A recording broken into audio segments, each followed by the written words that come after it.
É a de lição de número 2. A data é 13 de julho, mas nós vamos ajustar. Eu estava pensando aqui, nós temos o nosso estudo sobre o Espírito Santo nas terças, não é? Então, terça agora,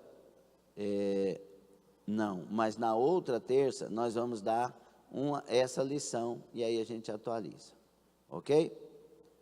Não entenderam? Então, ok? Ok. O Zay, ele fala ok, fala assim, quando você fala ok, ela, ok. Mas ele é inocente, né? Vamos lá, o tema da lição de hoje.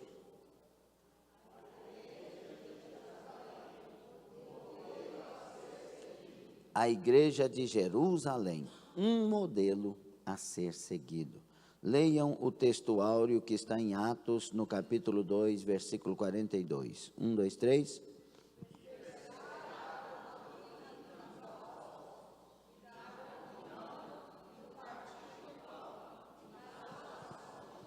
E perseveravam na doutrina dos apóstolos, e na comunhão, e no partir do pão, e nas orações. Em tudo isso eles perseveravam.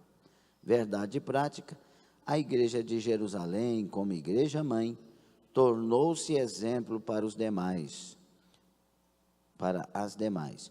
Um modelo a ser seguido por todas as igrejas verdadeiramente bíblicas. Palavra de Deus, que o Senhor seja conosco, as portas do saber estejam abertas dos céus e na terra, em nome de Jesus. Quem concorda, diga amém, tome assento. O objetivo desta lição de hoje, nós temos falado, irmão Peterson, Deus te abençoe, viu? Estamos juntos. O objetivo desta lição, como nós já temos falado, é trazer para nós de volta os trilhos de uma igreja verdadeira, bíblica e que seja de Deus. Nós, às vezes, com muitas atitudes, temos saído do trilho de que uma igreja bíblica, cristã, cristocêntrica deve andar. E porque os modelos são mais atrativos, prestem atenção e olhem para frente, por gentileza. Porque os modelos que nós temos como exposições na terra de igrejas são atrativos, muitas vezes a gente não para pensar se são bíblicos. Hoje nós temos igrejas shopping center. Nós temos igrejas que antes acontecem loucuras antes do culto por causa dos ambientes criados. Eu não quero aqui ficar falando muita coisa sobre isso, porque gera umas polêmicas absurdas e sem sentido. Mas é um absurdo. E as pessoas hoje, elas não escolhem, pensando na Bíblia, se esse lugar é correto biblicamente. Mas escolhe se esse lugar me alegra, me satisfaz, se esse lugar me encanta, porque realmente encanta. São os encantos malignos. Uma igreja, ela tem que ser voltada para as coisas espirituais e não materiais. Uma igreja verdadeira, ela olha para o céu antes de olhar para a terra. Você entendeu isso ou não? Uma igreja, ela primeiro olha para o céu. A igreja bíblica, ela tem que olhar para a palavra e ver que os modelos já estão lá. Os modelos não estão na cabeça de Davi com uma nova forma de trazer a arca. Vai dar ruptura em usar. Vai gerar morte. Traga a mente para cá em nome de Jesus. Vai dar morte. Então, tem que ser dos moldes de Deus, já estava lá, tem que ser com os levitas, e tem que ser nos ombros, e tem que ser com os varões, e tem que ser. Não, mas o carro novo, olha que coisa linda, não ficou mais bonito, nós viemos com festa, e o carro novo, o povo estava se alegrando. Ai Deus, não estou entendendo, Aí Deus olha do céu e fala, eu não estou entendendo você, porque eu não quero que você me surpreenda, porque você não vai me surpreender. Eu já sei de tudo antes, até o depois de todas as coisas, eu já sei, você não me surpreende. O que você pode fazer é me alegrar, e me alegrar é quando você obedece o que eu ordenei fazer. E a igreja de hoje, muitas vezes, não entende isso. Elas querem ainda os modelos que elas se sentem bem com os modelos. Só que muitas vezes o modelo de igreja que me faz sentir bem é geralmente aquele modelo que não me confronta. Então ninguém me incomoda, eu ainda estou sendo abençoado, bom demais. Mas me diga qual o evangelho que você estará vivendo sem uma cruz nos ombros.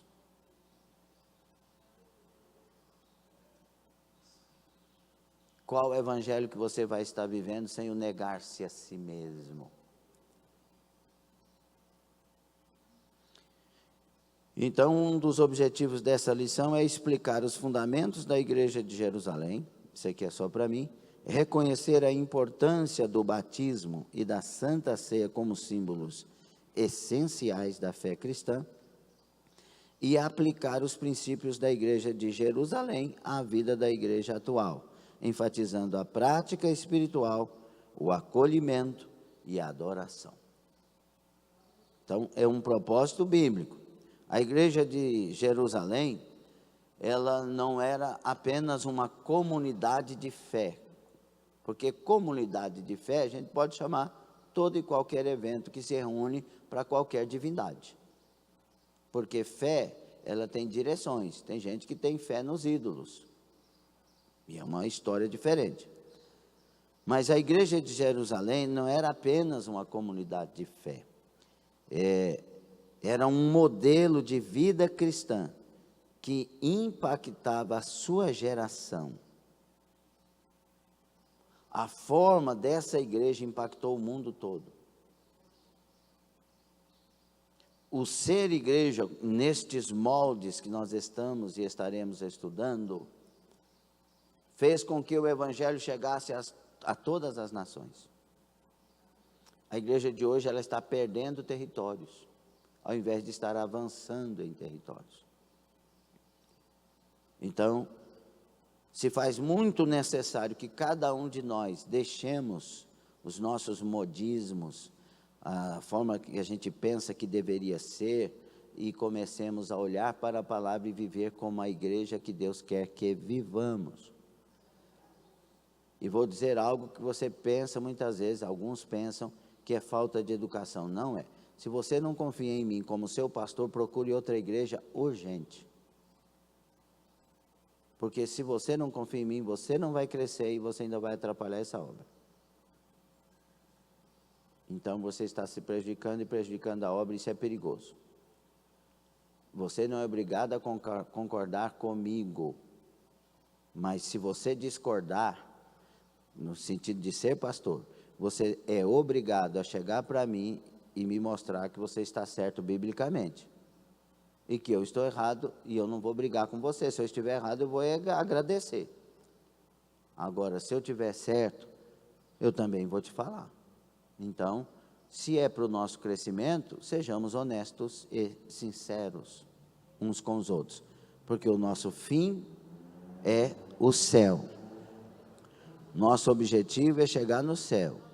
Então temos que ser adultos para tratar as coisas como devem ser tratadas. Mas conversar com o Senhor não adianta, então procura outra igreja. Comentário. A introdução. Por ser essa igreja, Jerusalém foi a primeira igreja. Então é a igreja mãe de todas. E ela não foi a primeira igreja porque os homens fundaram. Ela foi a primeira igreja fundada por Deus. Deus derramou fogo em Jerusalém, para que de Jerusalém o fogo fosse para a terra toda. Entendeu? Recebereis poder ao descer sobre vós a virtude do meu Espírito. E vocês vão ser cheios do Espírito Santo para se tornarem testemunhas, desde Jerusalém até os confins da terra. Então Deus derramou fogo no Atos dos Apóstolos 2 e inaugurou a igreja. Fundador da igreja, Jesus Cristo. Fundador da igreja, Jesus Cristo. Oh, glória. E depois que essa igreja está acontecendo, vem doutrinas para ela. Deus revela aos apóstolos doutrinas para essa igreja. Doutrinas vem de didaquê, que é um conjunto de normas bíblicas, no grego. Então, quando a igreja está inaugurada, ela precisa ser doutrinada. Então, vem os apóstolos, né, que vão doutrinar, Tiago, Pedro, etc., principalmente Paulo. As cartas pastorais de Paulo são fundamentais. Então, essa igreja está sendo formada. Quando ela nasce em Jerusalém, ela vai caminhar. E caminhando é que vão ser estabelecidas algumas mudanças, que não foram trazidas diretamente por Jesus, mas que agora, no caminhar da igreja, Jesus continua fazendo e formando esta igreja. No caso das cartas pastorais, que foram formatando a igreja, configurando a igreja. Então, não existia templo, mas vai existir daqui um pouco. Não existia pastores, evangelistas, presbíteros, né? Mas vai existir daqui um pouco. Não existiam diáconos, a começar pelos diáconos. Então vai começar, a partir do capítulo 6 de Atos, vão começar a surgir os diáconos, mas não, capítulo 6 não fala de diáconos primeiro, fala de alguém que vai ajudar, de 7 irmãos que vão cooperar. Lá na frente é que vai passar para ser diáconos. Por quê? Porque a igreja está sendo construída a sua história. Aí vem os desigrejados, desviados de Deus e desviados das comunidades na internet, e diz que Deus nunca abençoou o templo, porque não sei o quê, porque a igreja se reunia, era de casa em casa, se reunia antes de ser formada. E a gente tem que olhar para a história bíblica.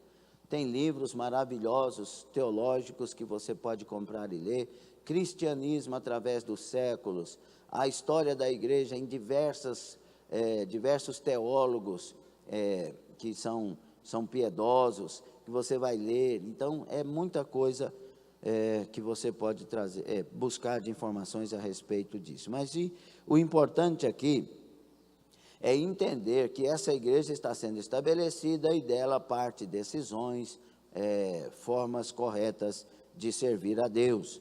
Essa igreja ela é levantada para discipular, disciplinar, para ensinar, né? Ela nasce forte, porque a origem dela é do céu, é divina.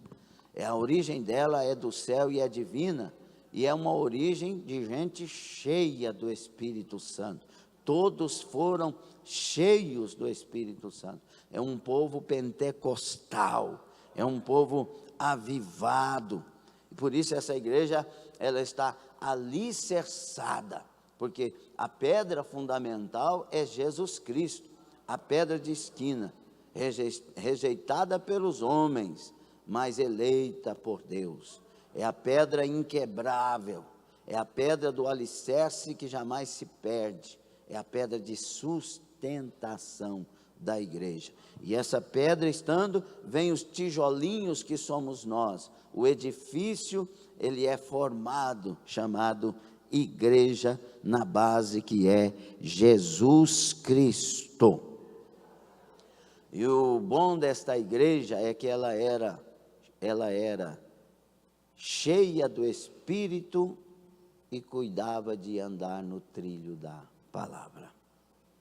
A coisa mais linda de uma igreja é quando ela é cheia do Espírito e os pés estão no trilho da palavra de Deus.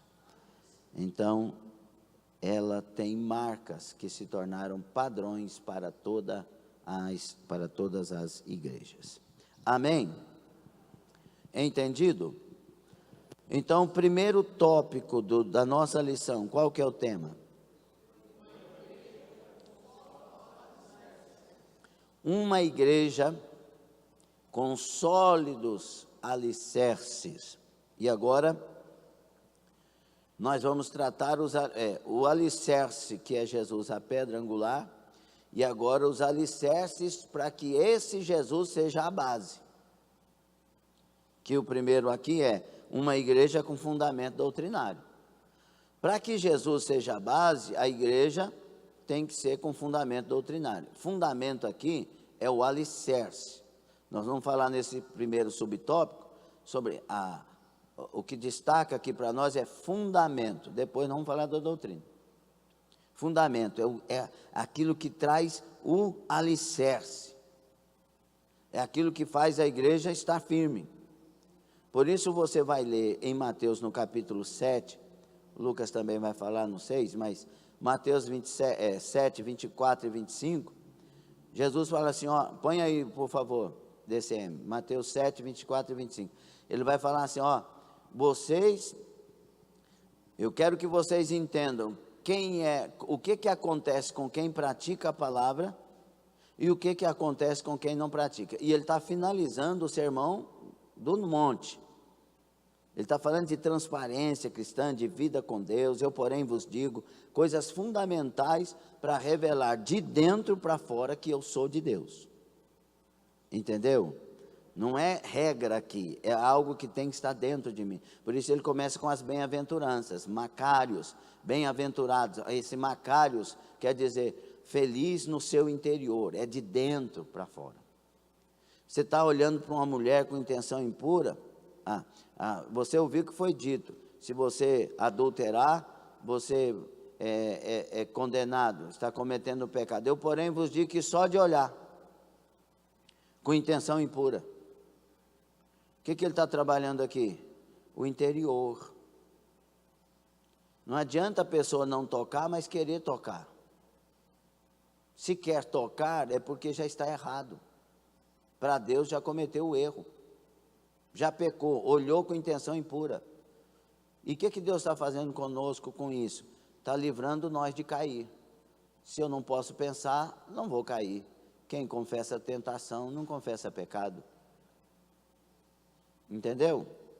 Então, nós estamos falando de alicerce. Aí ele vai dizer, todo aquele, pois, que escuta as minhas palavras e as pratica, vou assemelhar ele a um homem prudente. Edificou sua casa sobre a rocha. Rocha aqui é o quê? A base, é o fundamento que nós estamos falando. E desceu a chuva, correram os rios, sopraram os ventos, combateram aquela casa, não caiu. Porque estava edificado sobre a rocha. Permaneça aí.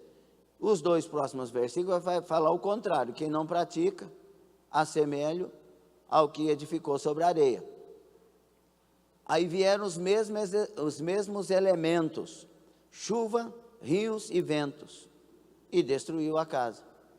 Os mesmos elementos, na mesma força deles. Um não cai, outro cai. Nós estamos enfrentando essas batalhas hoje. Uns vão cair, outros não. Quem são os que não vão cair? Os que firmaram os pés na palavra. Que decidem viver a palavra, custe o que custar. Escolhem a palavra, custe o que custar. Então tem fundamentos de rocha e tem fundamentos de areia. No caso da nossa lição, a igreja de sólidos alicerces é que fundamenta-se na rocha da palavra. Segundo subtópico, além de uma igreja com fundamento doutrinário, eles perseveravam na doutrina. E aí essa palavra aqui no grego é didaké, que está aí para você ler, que quer dizer ensinar, instruir. E a etimologia da palavra didaké é mais profundo que isso. Não é só ensinar, é ensinar o quê? Não é só instruir, é instruir no quê? Não. Então, a etimologia da palavra didaké no grego, no original bíblico, a intenção dos autores ao dizerem, ao falarem, ao mencionarem a doutrina é um conjunto de normas bíblicas. Tem a didaké de outras tantas coisas. No nosso caso bíblico, é um conjunto de normas bíblicas. Você está pensando sobre o quê? Eu estou pensando sobre santificação. Tem um conjunto de normas bíblicas no universo da palavra que vai te revelar tudo sobre santificação. Não, eu estou pensando em No meu ministério, tem um conjunto de normas bíblicas para reger o seu ministério. Se é a doutrina. Entendeu ou não? Então, meus irmãos, o discípulo é alguém que consegue reproduzir, levar adiante o que aprendeu do seu mestre. Aí eu pergunto, se o mestre não ensinar, ele vai reproduzir o quê? Duas coisas fundamentais: fazer discípulo e eu me tornar discípulo. Eu ser discípulo e fazer discípulo. A palavra de Deus, em Mateus 28, põe aí por favor, DCM, 19 e 20, fala algo bem claro sobre isso. Mateus 28, 19 e 20, que diz: portanto, ide, e ide aqui é um gerúndio, é indo, ou seja, a partir de onde está e continuando. Então aqui a gente vê uma perseverança também. Fazei discípulos de todas as nações. Fazer o quê? Discípulos para o Lindomar, para o Francisco, para o Silas Malafaia, vamos falar de gente grande lá em cima, do Marco Feliciano, discípulo do... Não, discípulo para quem está comissionando. Jesus está dizendo, vocês façam discípulos para mim, pessoas para seguir Jesus. Eu não quero que você abrace a doutrina lindomariana, não, eu quero que você abrace a doutrina cristã. Por isso que a gente olha para a palavra, por isso que a nossa discussão tem que ser a partir da palavra de Deus. Isso é ser igreja, pensar palavra, guardar para não pecar, guardar para ter fé, guardar para saber por onde andar. A palavra é tudo na vida de uma igreja verdadeira. Então ele ide fazer o quê? Discípulos, alguém que vai dar sequência. E o discípulo aqui é um mestre que faz discípulo, sim ou não? E qual que é o maior prazer de um bom mestre? Que os discípulos superem ele, sejam melhor do que ele, que vai chegar um tempo que põe ele no bolso, e ele vai olhar para ele assim, glória a Deus, porque eu fiz parte disso. Jesus, quando fala para os discípulos assim, ó, eu vou para o Pai, vou voltar, mas em verdade vos digo, aquele que crê em mim fará maiores obras do que faço. Ó, glória a Deus. Porque nós não estamos interessados em fazer obra, nós estamos interessados em que Ele nos abençoe, mas discípulo é para servir. Então, aí Jesus falou assim, vocês vão fazer obras maiores do que eu. Aí por quê, Senhor? Eu volto para o Pai, vocês continuam e que vocês cresçam. Façam. Amém? Não é que Jesus não tinha poder, Ele disse que estou voltando para o Pai, agora eu vou usar vocês. Então, aí vem, batizando-os, fazer discípulos de todas as nações. Irmãos, outra coisa, lá na Espanha, lá em Portugal, lá na Irlanda, na França, quando a gente vai pregar, eu sempre digo isso. Olha, irmãos, a Bíblia não é a cultura da França não vai poder falar mais alto que a cultura bíblica. Nós pregamos a cultura do céu. A palavra de Deus é palavra de Deus para todas as nações, independente das suas culturas. Essa palavra que está na nossa mão, ela não foi escrita no Brasil. Ela não nasceu no Brasil, ela nasceu lá no Oriente, que tem tanta coisa diferente de nós no sentido de cultura. Mas essa palavra é para o mundo. Claro que eu não vou chegar lá na Espanha e brigar com a cultura espanhola, mas eu vou chegar lá e anunciar uma palavra que pode mudar tudo. João Calvino impactou na sua época por causa disso. Ele impactou cidades. Ok?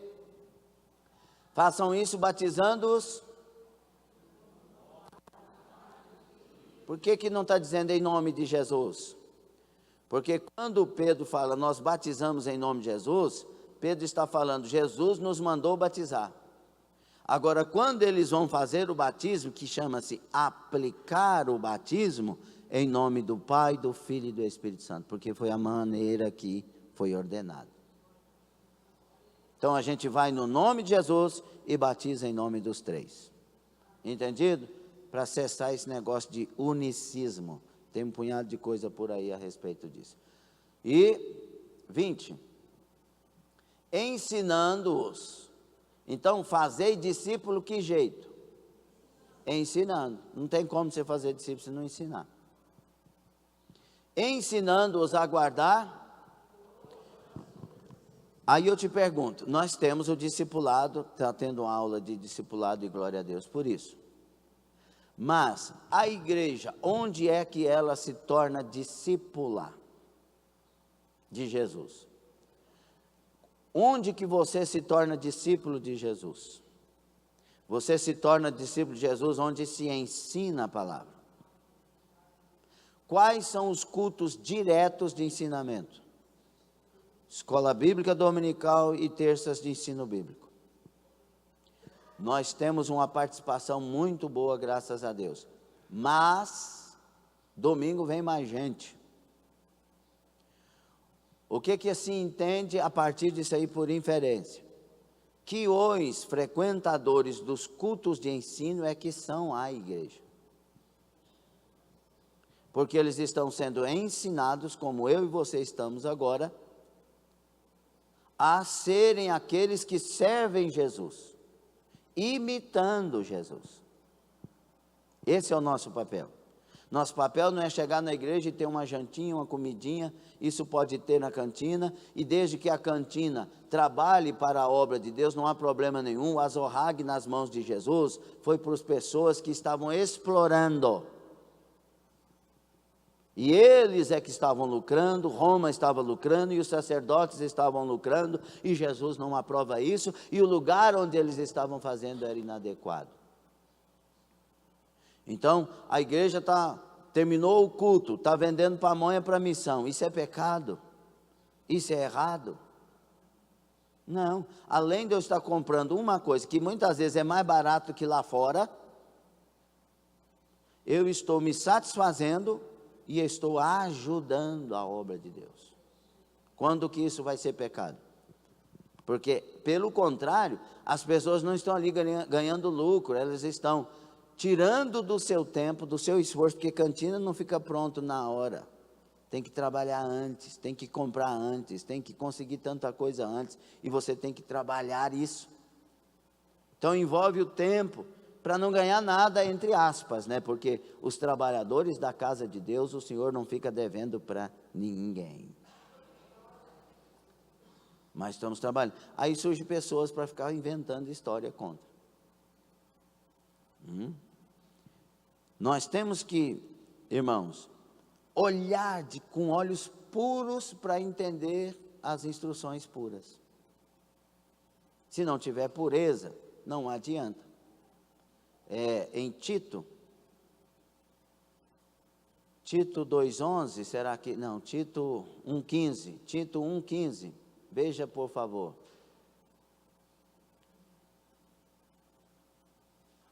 Tito 1,15, DCM está aí? Ah, tá. Todas as coisas, está dizendo a respeito de quê? Quando fala todas as coisas, é o quê? Diga o quê? Vocês estão com dúvida? Todas as coisas quer dizer tudo. Todas as coisas. Todas as coisas são puras para todas as coisas, qualquer coisa. É pura para quem é puro. Mas nada quer dizer o quê? O contrário de tudo. Nada é puro para os contaminados e infiéis. Antes o seu entendimento e consciência estão contaminados. Por isso que a principal coisa para a gente fazer a obra de Deus é coração puro. Então, o que essa igreja está fazendo? Perseverando na doutrina dos apóstolos. Os apóstolos, eles, além de reger a igreja, ele faz com que essa igreja forme outros para andar como ela anda. Não é uma nova geração com uma nova forma de servir a Deus. Não. É uma nova geração seguindo a antiga geração para continuar servindo segundo os padrões de Deus. O grande problema de Juízes é que uma geração foi nascendo e outra geração e não se instruiu. Por que eles se perderam lá na frente? Porque isso não foi passado de geração em geração. E a ordenança de Deus lá é que se passassem de geração em geração as instruções do Senhor, que inculcasse os seus filhos, que colocasse nas paredes, que colocasse na testa, que, meu Deus, parece que Deus é fanático. Não, Deus sabe que as pessoas se perdem se não permanecerem. Tenho certeza que os cultos que o Pedro perdeu fez falta demais. Porque vir na igreja, irmãos, não é uma coisa de mostrar para o pastor. Vir na igreja é vir se alimentar um pouco mais. Vir na igreja é vir adorar com todos juntos e na adoração ser renovado mais uma vez. Vir na igreja é diferente de estar em casa e escolher mensagens. Porque em casa você pode escrever mensagem a respeito disso. Vai aparecer lá uma relação e você vai, essa aqui. Agora você vem na igreja e Deus escolhe o que quer falar com você. Então quando Deus fala na igreja, Ele está falando através de mim, através de um dos obreiros, obreiras, quem Ele escolheu para estar ministrando. Deus está falando o que você precisa ouvir, o que eu preciso ouvir. Entende isso? Então, meus irmãos, essa coisa é discípulo e discipulado, é eu me tornar e agora tornar você também. Com pureza, sem traumas. Tem gente que forma pessoas para odiarem a igreja. Ó, cuidado, viu? Porque, mas e tá. Ó, irmãos, é o seguinte, é maravilhoso servir Jesus. É maravilhoso ter Jesus Cristo, andar com Ele é maravilhoso. Tem umas coisas que acontecem aí de levante, mas isso é coisa do inimigo e é coisa que Deus também usa para tratar conosco. Mas isso é as coisas menores. O bom é servir Jesus, é ter salvação, é morar no céu. Irmão Peterson tem um testemunho lindo aí que andou falando um pouquinho, eu achei muito maravilhoso. Foi lá, o Maciel vai cantar. Como é que esse Maciel vai cantar? Não sei aonde, meu Deus do céu. Como é que esse trio elétrico vai? Que bobeira, está aparecendo. Olha, vai um trio elétrico desse aí, isso não tem resultado não. Tem não lá, irmão Peterson, irmã Flávia, o Joaquim. E para nós, irmãos, só de verem eles aqui salvos e tendo tido um encontro com Deus, meu Deus do céu, que alegria por eles. Então, para fazer discípulo tem que ter amor também. E não um amor de mãe, é um amor de Deus. Porque o amor de mãe passa a mão em muita coisa que não deveria, mas o amor de Deus não, se tem que bater, Ele bate. Se tem que açoitar, que é pior do que bater, Ele açoita. Por quê? Porque Ele sabe o que está fazendo por amor. Tem coisa que se Deus não permitir conosco e não permitir em nós não vamos acordar. Por isso que Jó passou por tudo para no final dizer, antes eu ouvia, mas agora eu estou vendo. E também essa igreja, ela é uma igreja relacional e piedosa. O que é piedade em simples palavras? Ser piedoso. O que é ser piedoso? É ser alguém ocupado com todas as coisas santas de Deus. Pessoa que lê a palavra, que ama a palavra, que vive a palavra. Pessoa que ora, que gasta tempo na presença de Deus. A pessoa que é santo e que se santifica cada vez mais. É a pessoa que está andando com Deus, crescendo na fé. É a pessoa que perdoa sempre, porque toda hora tem algo para ser perdoado. Essa pessoa é piedosa. Na natureza dela, do jeito dela, porque nós temos uma personalidade, mas sendo piedosa.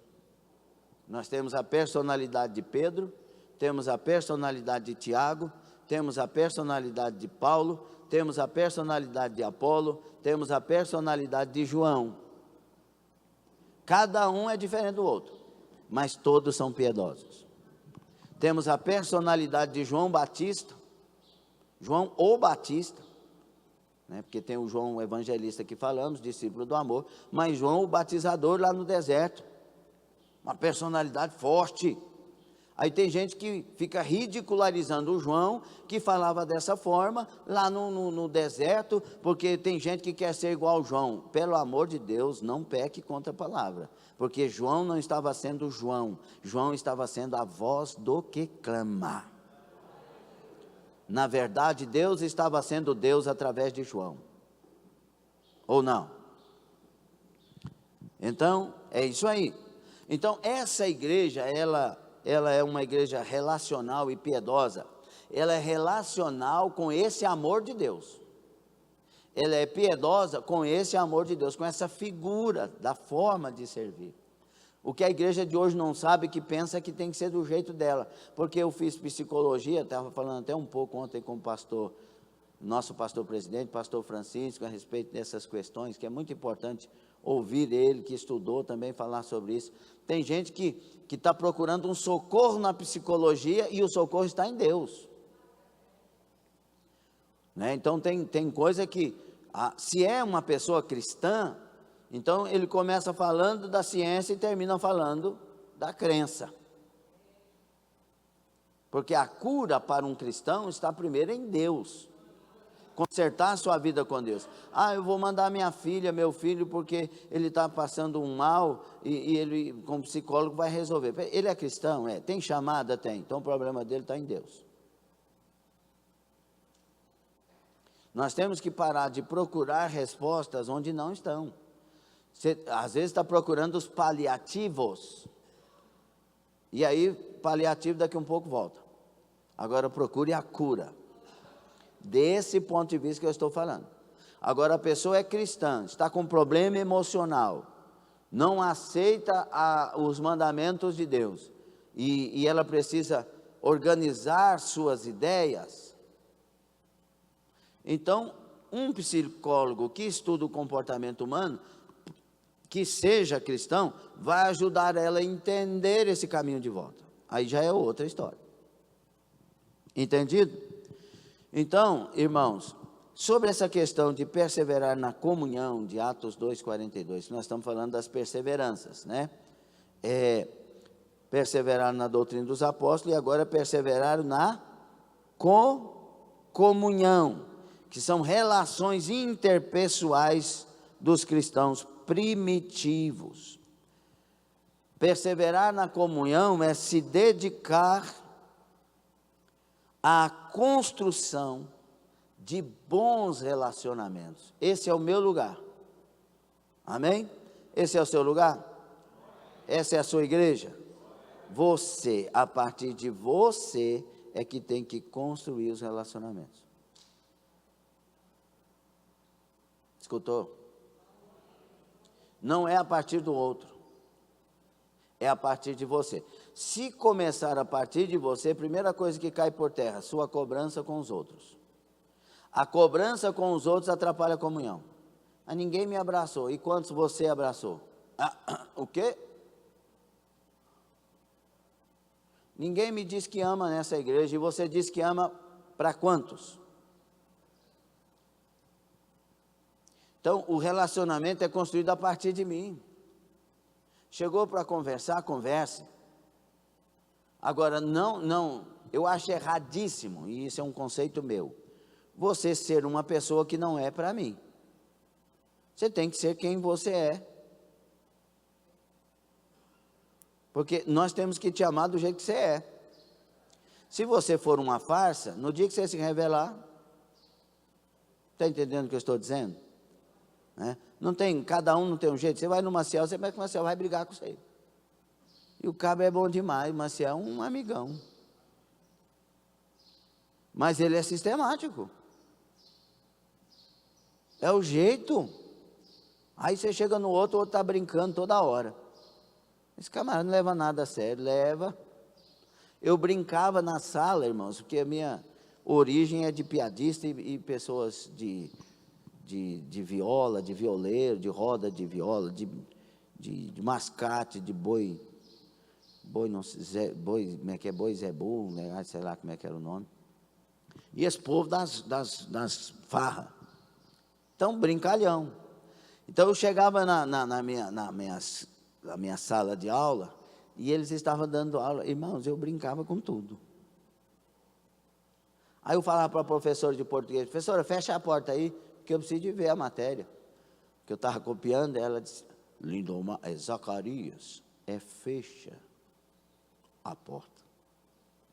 Eu falei: a senhora tirando a porta da frente já está bom demais. Brincava com tudo, mas aprendia tudo. As minhas notas eram 9, 10, 9, 10, 9, 10. Eu ouvi o professor Gildo Garcia falar sobre história, passando a mão no bigode assim, contando, falando da história. Eu só ouvia, não estudava. Chegava na matéria, era 9, 10.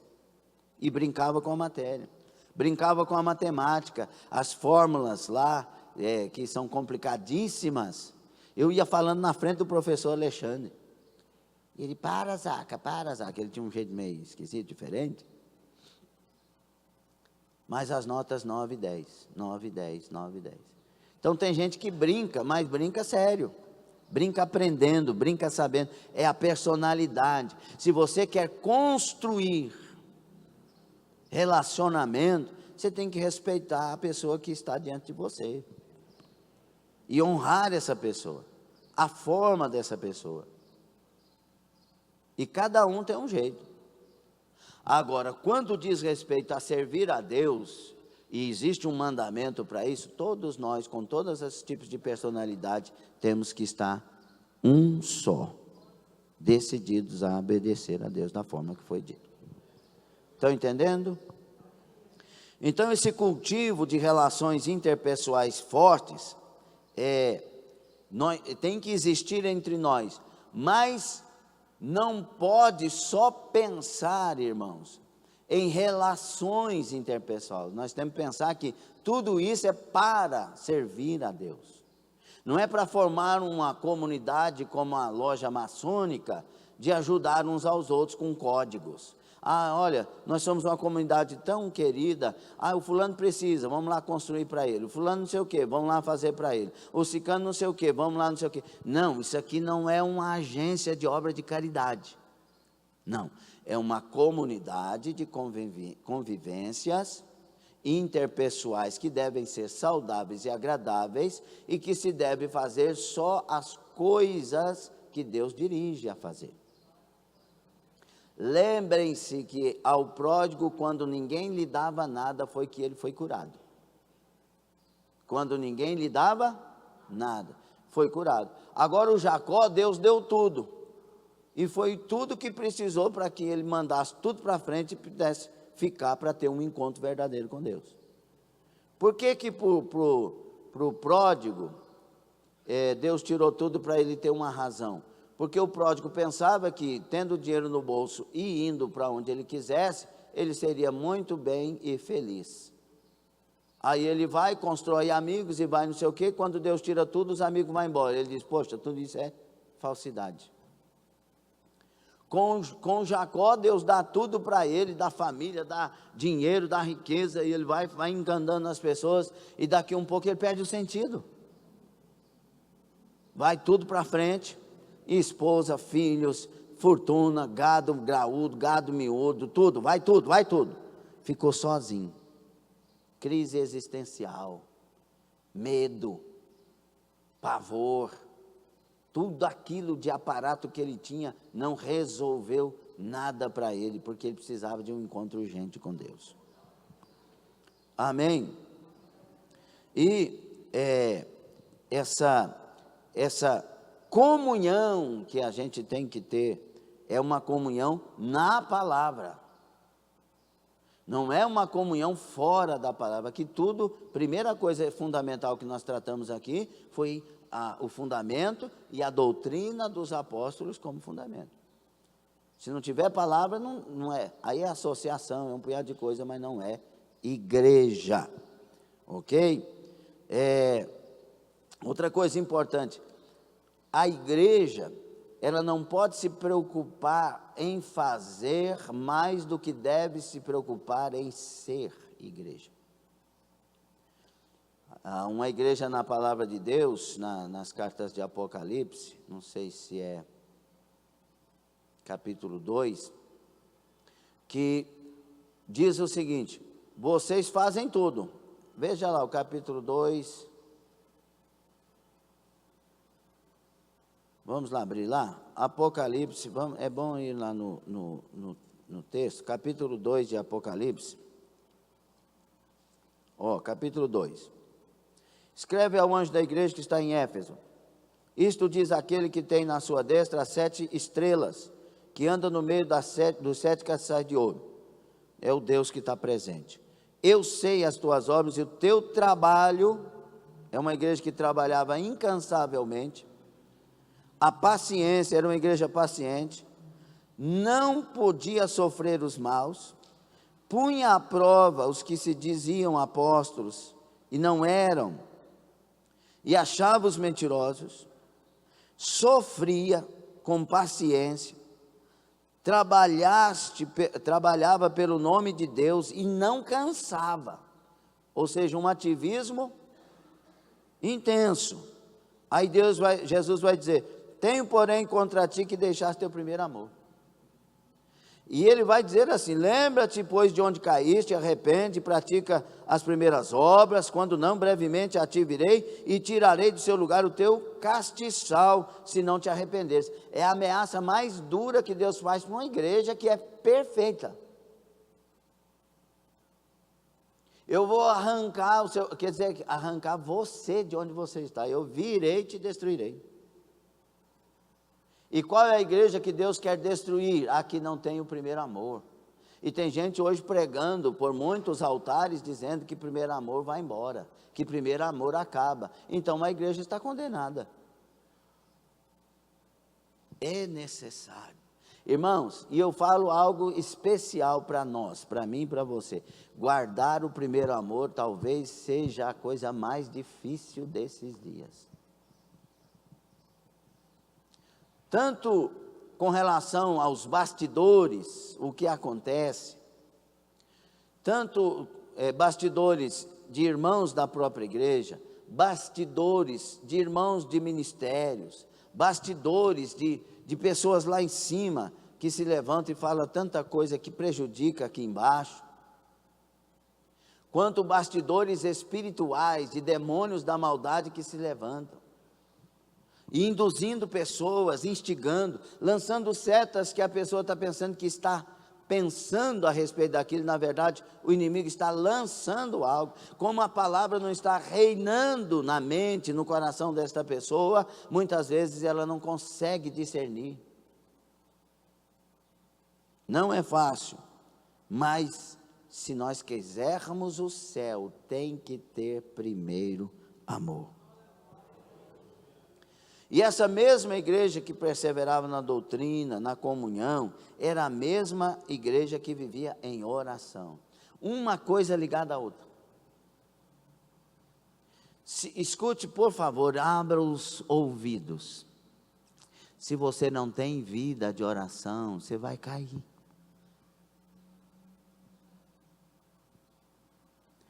Porque oração, a partir de andar com Deus, de ser de Deus, porque se não andar e não ser de Deus, não adianta nada.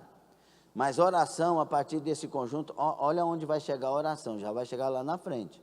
Primeiro tem Bíblia, doutrina dos apóstolos, comunhão, né? Aí depois vai ter, porque a oração, ela tem que ser a oração tem que estar na vida de alguém que está com Deus. Aí, essa oração é que vai trazer a você sensibilidade com aquilo que Deus quer. A oração é que vai te levar para a intimidade, ou seja, aproximação com Deus. Intimidade é quanto mais próximo. Então, se você não tiver vida de oração, você está fadado ao fracasso. E aí, volto a dizer, e às vezes tem pessoas que não acham legal, mas é uma verdade, um obreiro que não pode orar 2 vezes por semana na igreja, como é que está a vida desse obreiro? Como é que está o casamento desse obreiro? Como é que estão as tentações com esse obreiro? Porque se eu sou obreiro, entendimento, se eu sou obreiro e me ocupo com aquilo que Deus me chamou, eu tenho a guarda fiel de Deus, inerrante, infalível. Não é que as minhas obras conquistam Deus, não, é que minhas obras revelam que eu sou de Deus. Então eu terei, mas caso contrário, meus irmãos, despertai, despertai. A igreja de Jerusalém orava. Aliás, ela é batizada depois de 10 dias de oração. A igreja de Jerusalém orava. Quando Pedro foi perseguido, capítulo 4, os irmãos, e aquele levante terrível, Pedro orou a Deus, dizendo: levantaram contra o teu servo, o teu ungido, mas o Senhor nos dá mais poder, o Senhor nos dá mais graça para testemunhar o teu nome, que nós vamos pregar o teu nome. O lugar onde ele estava tremeu.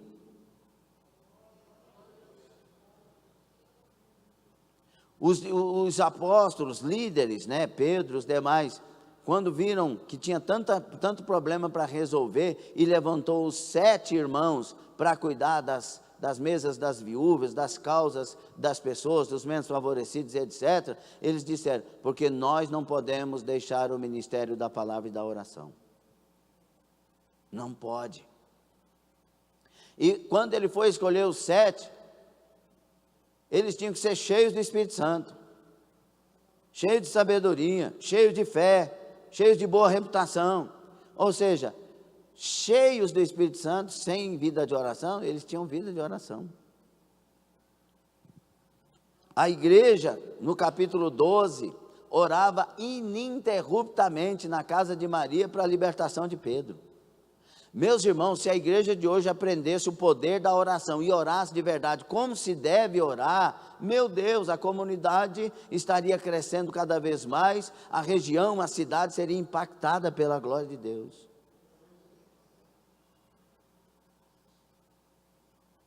Mas o problema é, você quer mudar? Eu tenho que individualizar isso. Quando eu digo você, tem um dedo para mim primeiro. Você quer, porque eu não vou falar nós para ficar, parece que fica menos importante. Você quer entrar nessa forma de ser igreja? Muito pouco, glória a Deus. Segundo tópico, o que é o segundo tópico?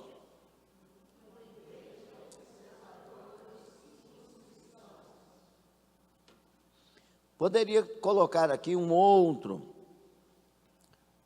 tópico, né? Uma igreja que obedece às ordenanças dos símbolos cristãos. Porque observadora de símbolos podia abrir brechas para outros símbolos, né? Mas amém, estou brigando com ninguém. É só para evitar certos entendimentos. Por que batismo e santa ceia? Porque Jesus ordenou que se fizesse. Ide e batizar. E aí ele pega na ceia e começa a trazer a forma de cear nova, mas a partir de Paulo, ele diz: eu vos ordeno o que o Senhor me ordenou, eu vos ensino o que o Senhor me ensinou. E aí ele pega e doutrina, ou traz uma forma de servir a ceia. Então é uma ordenança. Quando se olha do ponto de vista bíblico, não tem data marcada para a Santa Ceia. Tem igreja que faz Santa Ceia de ano em ano. Tem igreja que faz Santa Ceia todo culto. E eu sou muito adepto a essa questão de mês a mês, para não tornar comum, para não criar mais problemas ainda para a igreja, porque tem gente que vai pegar isso como um ritual, simplesmente, e em pecado vai participar, vai tornar comum. e para trazer a nós expectativas. A ceia vai ser no domingo, glória a Deus, aleluia. E a gente se prepara para a ceia. E aí realmente a ceia é um memorial. E a gente faz a ceia, irmãos, é porque vocês muitas vezes frequentam só aqui. A maioria dos irmãos não frequenta outros lugares. Irmãos, tem cada lugar que dia de ceia é uma tristeza. Não se fala da cruz, não se fala de Jesus, prega-se uma palavra, outra, e na hora da ceia tem que ser rápido demais, porque nós temos que ir embora. Sim ou não? Quem já foi em lugares assim? Aí, as pessoas que andam. Eu fui pregar numa igreja, num congresso, até o pastor Sandro Fontoura pregou num dia, ou era no dia anterior, ou no dia seguinte que ele ia pregar, eu encontrei com ele lá. Aqui no entorno de Brasília, Planaltina, a igreja para 2.000 e tantas pessoas, e aquela festa, e aí chegou o fim, eu estava pregando no encerramento, ele pregou antes, estava pregando no encerramento, era o domingo, e aí eu observei na mesa de lado, aquele tanto de copo de suco, os copinhos separados, e os pães da ceia. Falei, uai, será que é ceia? Mas ninguém tocou no nome da ceia, ninguém falou que tinha ceia naquele domingo, nada. Aí eu preguei no tema, mas graças a Deus, Deus sempre usa a gente para falar sobre Jesus, né? E aí eu preguei no tema, e quando terminou a festa, que o pastor presidente pegou o microfone, ele disse assim, bom irmãos, nós encerramos esse culto, levanta as suas mãos, e lembrem-se, olha, quando eu ministrar a bênção apostólica, faça a fila, sai do seu lugar, pega o seu copo, pega o seu pão e vá para casa. E ele ministrou a bênção apostólica, e encerrou o culto, e aí os irmãos vieram. Eu saí escandalizado. E uma igreja séria, Assembleia de Deus. Então, a ceia não é qualquer coisa, é uma ordenança. E não é uma ordenança qualquer, é uma ordenança lembrando do que Jesus fez por mim e por você. É uma ordenança para eu lembrar o que aconteceu lá atrás, para que pudesse ter acontecido aqui na frente comigo. Tem que ser um memorial, tem que buscar do céu o que Deus quer falar a respeito daquilo naquela ocasião. Tem que ser algo de festa, que se entristece porque Jesus pagou um preço que não merecia, mas se alegra porque Ele ressuscitou e vive e está para sempre. Então, é importante essas questões. E o batismo é o ingresso para se fazer parte. Quando Pedro é indagado depois da pregação de Atos 2, também no capítulo 3, 19 ele vai falar, Pedro responde aos irmãos que indagam ele, que faremos? Ele diz, arrependei-vos, e cada um de vós seja batizado em nome de Jesus Cristo, para perdão dos pecados. Está vendo aqui um em nome de Jesus? Porque Jesus ordenou. Então, em nome dele, nós vamos te batizar. E como vamos batizar? Do jeito que ele falou. Em nome do Pai, do Filho e do Espírito Santo. E aí, o segredo aqui, a palavra aqui, para que se possa batizar é arrependei-vos. E arrependimento aqui é algo tão profundo, que traz para mim uma vida nova. Porque o pensamento, a mente foi renovada, houve uma metamorfose. Transformai-vos pela renovação do vosso entendimento. Ali a palavra é metamorfosear. Então, é uma transformação. Eu pensava aqui, mas agora eu penso ali. Eu queria aqui, mas agora eu quero lá. É uma mudança interior profunda, as costas viradas para o pecado e agora a minha atenção voltada para o Deus que é santo, procurando ser santo a cada dia na minha vida. Então, o batismo era um dos primeiros passos da fé cristã, um rito de entrada para a nova vida em Cristo. Por isso, Marcos 16, ide por todo mundo, versículo 15, anunciar meu evangelho. Versículo 16, quem crer não é só quem crer, quem crer e for batizado, será salvo. E por que há essa questão, quem crer e for batizado será salvo? Entre outros, primeiro, irmãos, se você crer de verdade, você vai querer ser batizado. Não existe uma pessoa que creia de verdade, como é a palavra, que não queira ser batizado. É automático. Por isso a ordenança. E tem gente que fala aqui, não, batizado aqui é no corpo de Cristo. Não, batizado aqui é ser imerso no Espírito Santo. Não, batizado aqui... Não, senhores. A ordem é clara, crer e for batizado. Quem batiza no corpo é o próprio Deus. Quem batiza nas águas sou eu. E aqui está falando de crer e tomar decisões. Amém? Para ser batizado, tem que ter o arrependimento e crer em Jesus Cristo. Amém? Então são essas as ordenanças. Olha o que disse a respeito da Santa Ceia, porque eles perseveravam no partir do pão. A respeito da Santa Ceia, já falamos um pouco, Donald G. Esse é um apóstolo, na verdade ele era um professor inglês, né, que foi de muito destaque pelo ponto de equilíbrio que ele sempre trazia.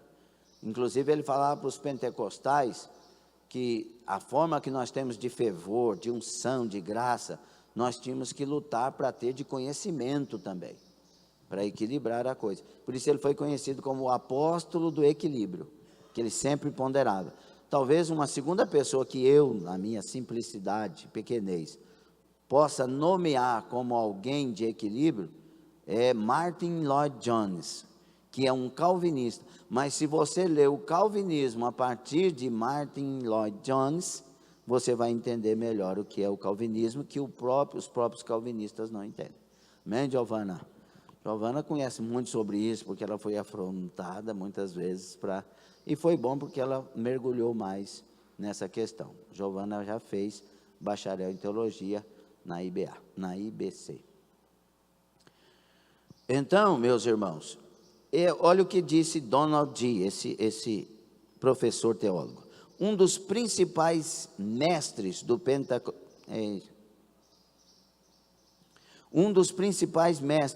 pentecostalismo britânico disse que, quando tomada corretamente, a ceia leva a igreja ao próprio coração de sua fé. A ceia, está prestando atenção?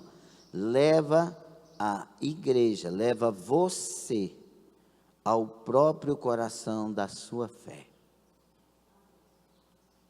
ao próprio centro do Evangelho, ao objeto supremo do amor de Deus. Meu Deus, será que a gente entende isso? Então, esse partir do pão é algo sagrado. Quando eu vou fazer agendas, a não ser que eu vá para a obra missionária e vou ministrar a Santa Ceia lá também, é outra coisa. Primeira coisa que eu vou fazer agenda, tanto para ministério quanto para família e outros. Primeira coisa, primeiro domingo de cada mês, não. Eu já sei que é Santa Ceia. Ai, pastor, marquei a viagem e não vi. Porque a ceia não está tão em evidência quanto deveria estar. Porque para mim, você tem seu pensamento. Para mim é uma loucura eu ir visitar meus parentes e deixar a Santa Ceia. Para mim, é como se eu estivesse priorizando os parentes. Por quê? Porque eu posso ir lá em outra ocasião. Não precisa ser no dia da ceia. E outra coisa, sendo obreiro, se eu preservo o dia da Santa Ceia, o dia anterior é o dia da reunião dos obreiros.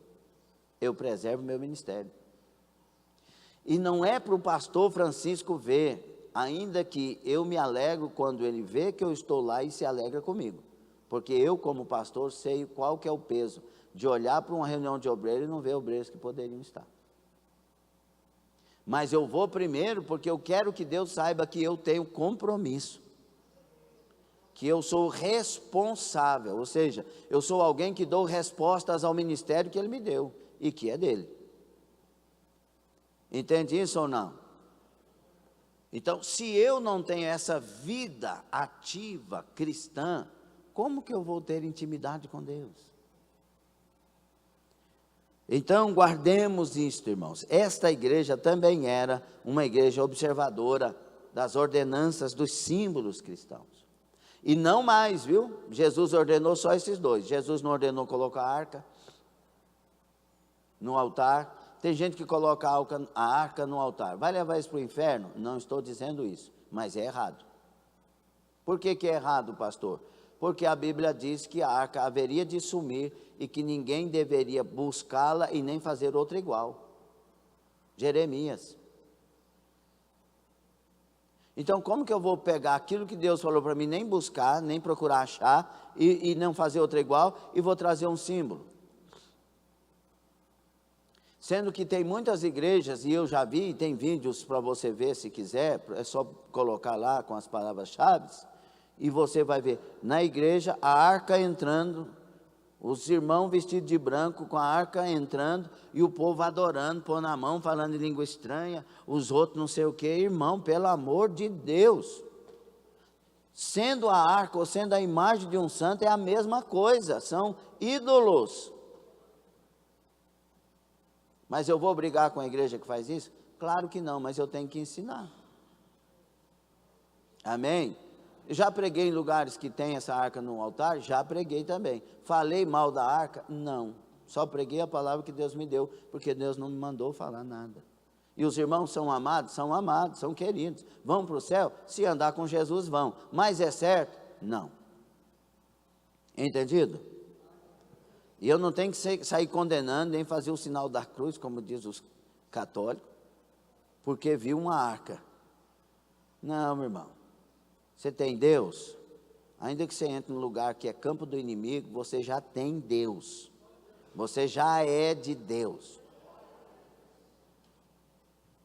Vocês acharam bom, hein? Terceiro tópico e último. Qual que é? 1, 2, 3.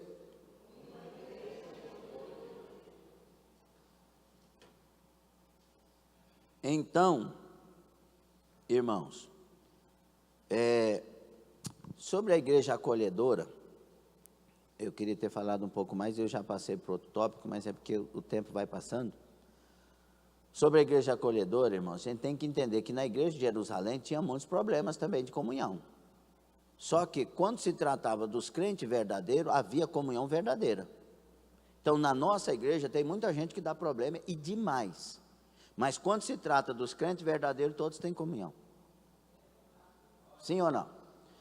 E aí a gente tem que ficar olhando para os irmãos que estão fazendo a coisa errada e fofocando e conversando fiado e fazendo reunião e conversando sobre isso, ou nós devemos viver em comunhão com os irmãos que estão em comunhão e orar pelos que não estão. Que aí é ser igreja verdadeira.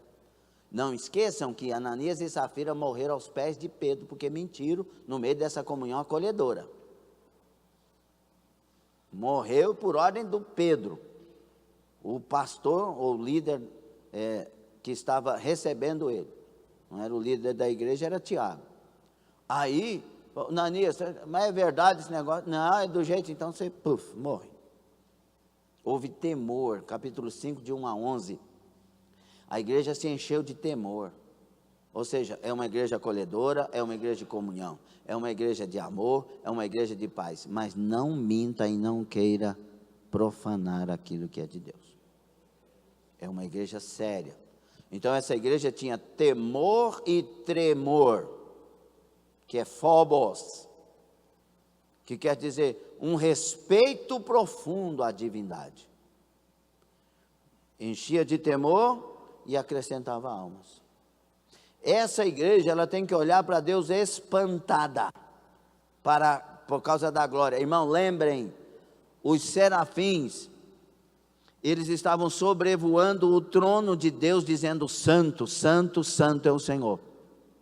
E se você estudar um pouco mais sobre o que está acontecendo nessa hora, estudar um pouquinho mais do hebraico, o que diz respeito a isso e aquilo, você vai ver que eles falavam aquilo espantados.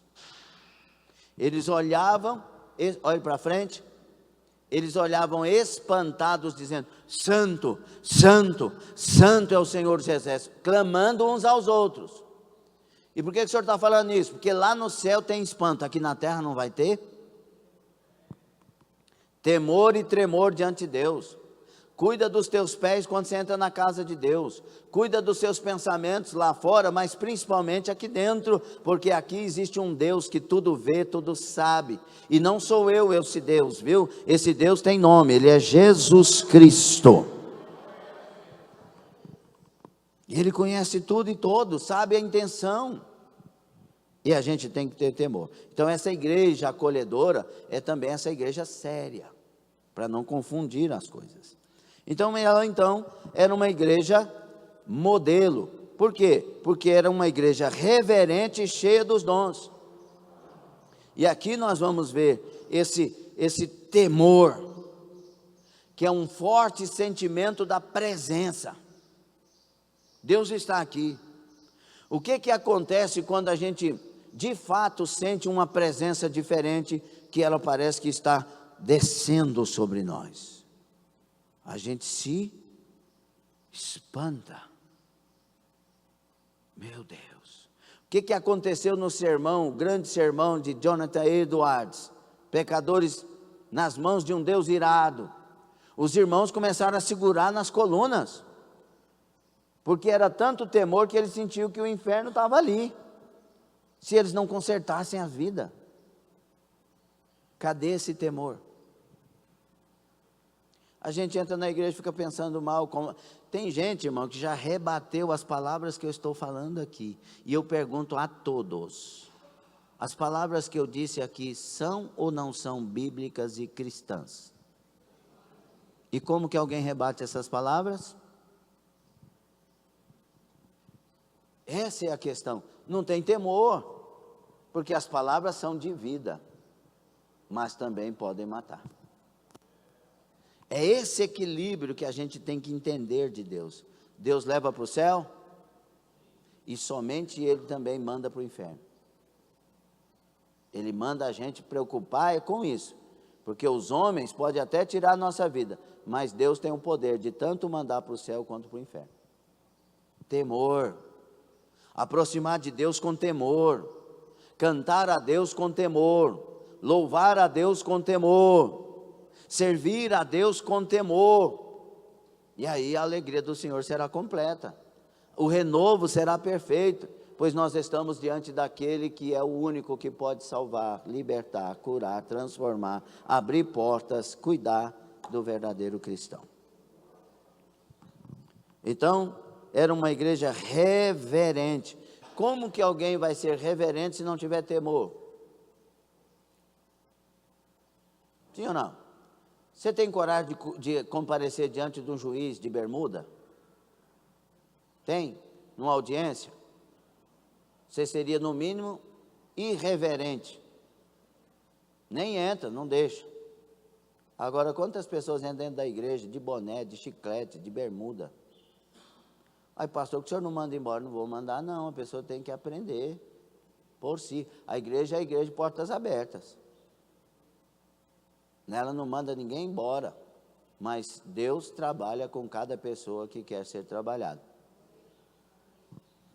Porque tem gente que, por que eu falo isso? Porque tem gente que, porque nós somos voltados ao rigor da palavra, pensa que a gente tem que sair mandando na vida das pessoas. Não. Ué, mas aquela pessoa comprou e não pagou, mas não é, eles usam esse termo, mas não é da igreja do pastor Lindomar, pensando que Lindomar tem alguma igreja, e não tem, quem tem igreja é Jesus. Mas a pergunta é, mas não é da igreja do pastor Lindomar? Pastor Lindomar é o pastor Lindomar e crente é crente do jeito que escolhe ser crente. Ninguém vai ficar entrando na casa dos outros e nem consultando. Você pagou tudo? O que você não pagou? Se você não pagar, você vai sair da igreja. Pelo amor de Deus, irmãos. E a sociedade fica cobrando de um líder o que, na verdade, jamais deveria cobrar. O que tem que cobrar de um líder é se ele está pregando a palavra e se ele é digno de pregar a palavra que ele está pregando. Aí cobra mesmo. Fora disso, por favor, não se aproximem em nome do Pai, do Filho e do Espírito Santo.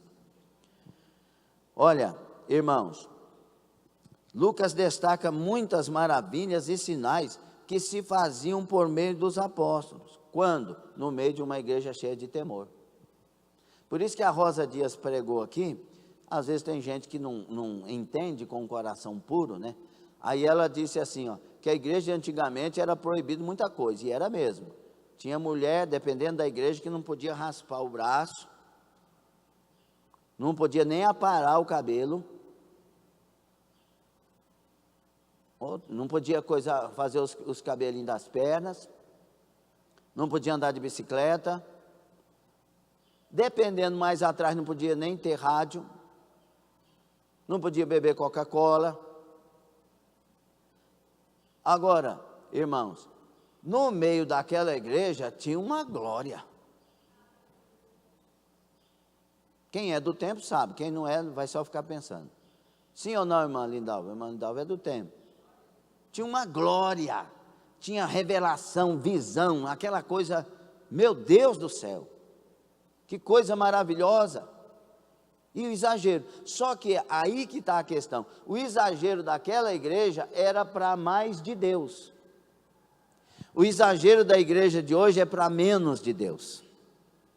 Pode tudo, pode postar foto de biquíni no Facebook, no Instagram, pode colocar frases absurdas, que crente jamais, nenhuma pessoa honesta do mundo colocaria, mas coloca as frases mais absurdas nas redes sociais e não há problema nenhum. Mas cadê a glória? Cadê a glória?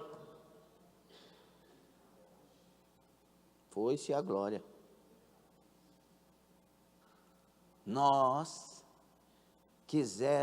pudéssemos voltar a ser aquela igreja, onde não tinha muito conhecimento, mas tudo que falava que era para a glória de Deus, a gente passava a fazer. A gente não dormia, a não ser de calça e camiseta, porque Jesus podia voltar. Claro que se eu estiver no banheiro tomando banho, Jesus voltar, eu subo, se eu estiver bem com Deus.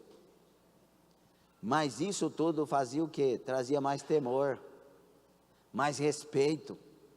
E as pessoas pensavam duas vezes em fazer algo, porque não queriam perder Jesus. Oh, Jesus, concede-nos a graça. Sinais aqui quer dizer teras, e maravilha, semeion. São as mesmas palavras usadas pelo apóstolo Paulo para se referir aos dons do Espírito Santo que se manifestariam e se manifestavam em suas ações missionárias. Os dons espirituais ornamentavam a igreja cristã primitiva, eram ricos de dons por causa disso. Também era, além de uma igreja reverente e cheia de dons, era uma igreja acolhedora. Dentre as muitas marcas de uma igreja relevante, o acolhimento aparece como uma das suas principais. Uma igreja, para se tornar relevante, necessariamente deve ser acolhedora, receptora, saber receber. Então, volto a dizer de Ananias e Safira, essa igreja acolhedora é uma igreja que acolhe da forma que se deve conforme a palavra. Por isso que antigamente as mães da fé, hoje nós temos aqui algumas mães da fé, né? Eu posso nomear aqui A irmã Tereza, mamãe do Marcondes, é uma mãe da fé, que ela sempre está aí ajudando. A irmã Sônia, missionária, é uma mãe da fé, que está sempre ajudando. A missionária Cida, outros aí, são pessoas que estão sempre ajudando, acolhendo, amparando, aconselhando, orando para, preocupando com. É importante. E essa igreja, olhando para a igreja de trás, ela era uma igreja que tinha várias mães na fé, elas concorriam. Quando alguém era salvo, eu vou dispular esse aí. Que coisa boa, meu Deus do céu. Agora as pessoas se convertem, muitos expulsam da igreja. Ele tem uma maneira diferente, ele fica mexendo com as mãos assim, ó. Oh, Jesus. Aí a pessoa que está mexendo com a mão, às vezes não é mentirosa, e a pessoa que está falando que está mexendo com a mão é mentiroso. E pensa que o outro que está mexendo com a mão está errado, e a pior coisa é a mentira que está na língua da pessoa.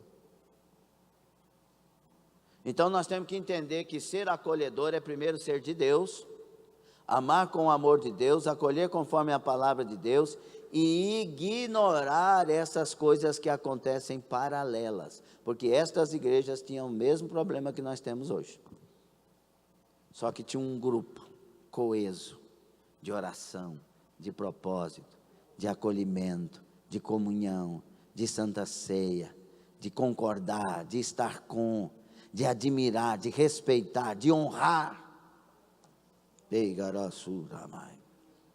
Hoje nós somos, muitas vezes, eu falo em sentidos gerais, uma igreja que queima reputações ao invés de honrar pessoas que têm reputações. Então, todos os que criam estavam juntos e tinham tudo em comum. Aí vem uma briga teológica a respeito disso, né? Que eles vendiam tudo que tinham e davam, e vinham e distribuíam na medida das necessidades, né? Só que um economista hoje pensaria diferente. Eu sei que os irmãos da época estavam esperando Jesus voltar a qualquer momento. Eles não entendiam que isso levaria um tempo. Então eles esperavam Jesus para a sua época. O próprio Paulo disse que esperava Jesus na época dele. Lá na frente ele vai ver que essa coisa vai protelar. Ele vai entender isso. Por isso ele vai usar algumas passagens escatológicas a respeito disso, 1 Tessalonicenses 4, 15 a 18, ali por ali, 13 a 18. Aí, meus irmãos, esses irmãos poderiam, por exemplo, vendeu as propriedades, poderiam o quê? Plantar nas propriedades. Porque eles não sabiam que ia ficar mais tempo. Mas ao invés de vender, plantava e sustentava, ao invés de sustentar com o dinheiro, sustentava com a plantação e continuar com a propriedade, e não ia perder, porque o que eles deram foi acabando. Vocês vão ver que lá na frente, eles vão ter que fazer coleta para a igreja de Jerusalém, que teve todo esse pum de abertura. Entende o que eu estou falando?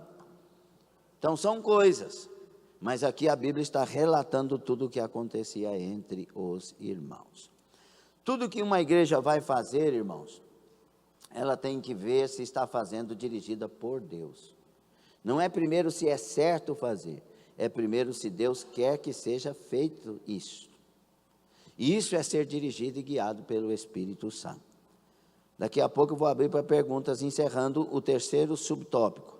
Uma igreja adoradora. Irmãos, não tem como. Se a igreja é o que nós falamos até agora, não tem como ela não ser adoradora. E eu volto a dizer, isso é voluntário. É voluntário, a adoração é voluntária. E se você não se ligar, você acaba fazendo coisas que não deve fazer na adoração, no sentido, adoração quando se está louvando, porque a adoração é uma vida com Deus, né? Perfil de vida, uma maneira de viver com Deus. Mas a adoração, quando estamos louvando, tem hora que, se a gente não cuidar, a gente entra na nossa cultura e extrapola. Por exemplo, irmãos, uma coisa, do ponto de vista do meu entendimento, a dança dentro da igreja, no Brasil principalmente, tem outras nações que se assemelham ao Brasil, outras não. No Brasil é uma exposição de sensualidade. Aí vem os corpinhos, os rebolados. Tem umas que fazem assim mais corretamente, outras deixam o corpo fazer as viradas que não deveria. A mulher por si só é sensual e desperta a sensualidade. E sabe por quê que é pior ainda? Que a maioria da igreja não é espiritual. Aí vai ter o marido olhando de uma forma que não deveria. Porque também a esposa não lhe serve como também deveria. E aí vem, e é desculpa? Não é desculpa, é pecado do mesmo jeito para todo mundo. Agora, eu não vou provocar isso. Entendeu ou não? Se o culto já é curto, com tudo que nós fazemos, quando for louvar a Deus aqui, procure não chamar atenção para si, regras de homilética. Tudo que chama atenção para si, tira atenção espiritual.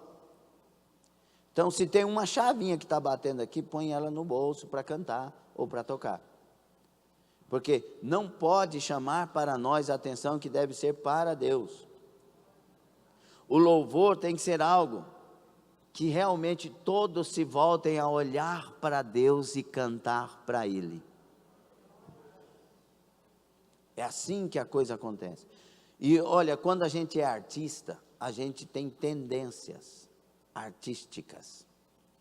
Então o artista, né, outro dia eu vi um camarada naqueles videozinhos que aparece, e tem uns que mandam para a gente, eu digo que a maioria eu não vejo, irmão, mas é porque é muita coisa. E tem uns grupos também que eu só abro e já passo, porque é muita coisa. Se for ver, você não vai fazer nada. E eu não tenho paciência.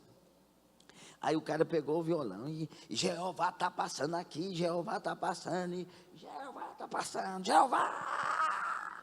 Desse jeito mesmo. Estou fazendo literalmente o que ele fez. E a mira da bateria assim. E cantando.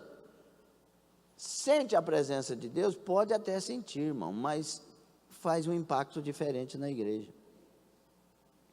Porque certamente tinha gente olhando e admirando e rindo do jeito que ele estava fazendo.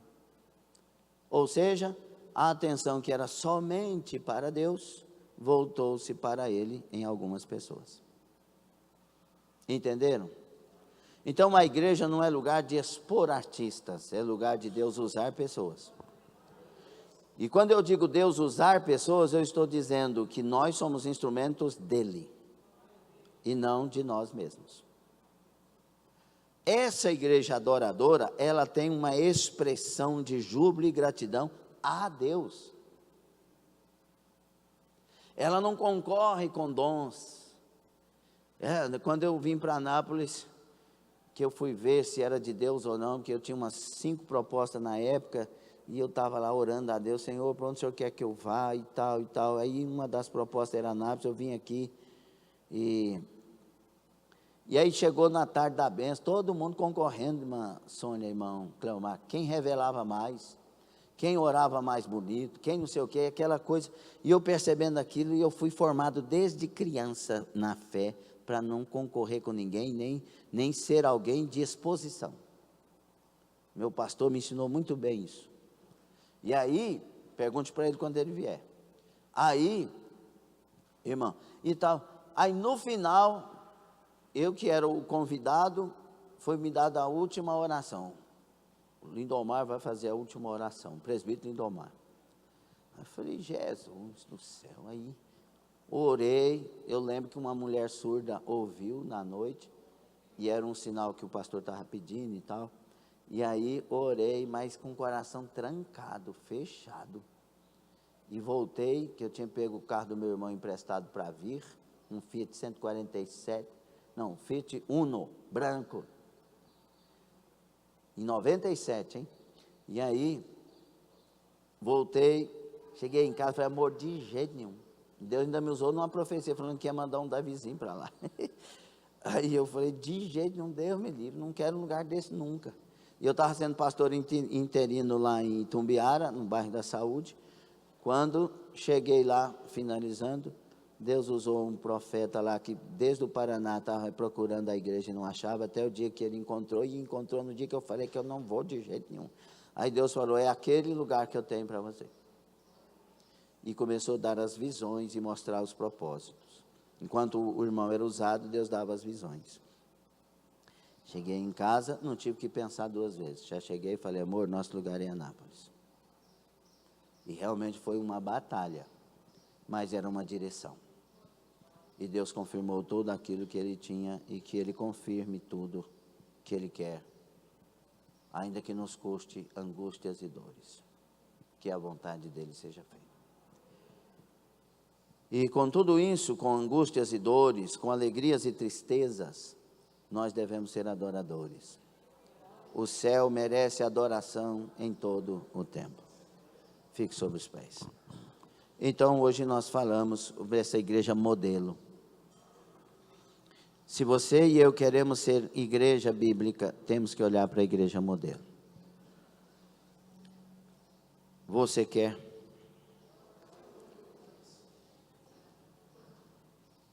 Feche os seus olhos. Ore a Deus.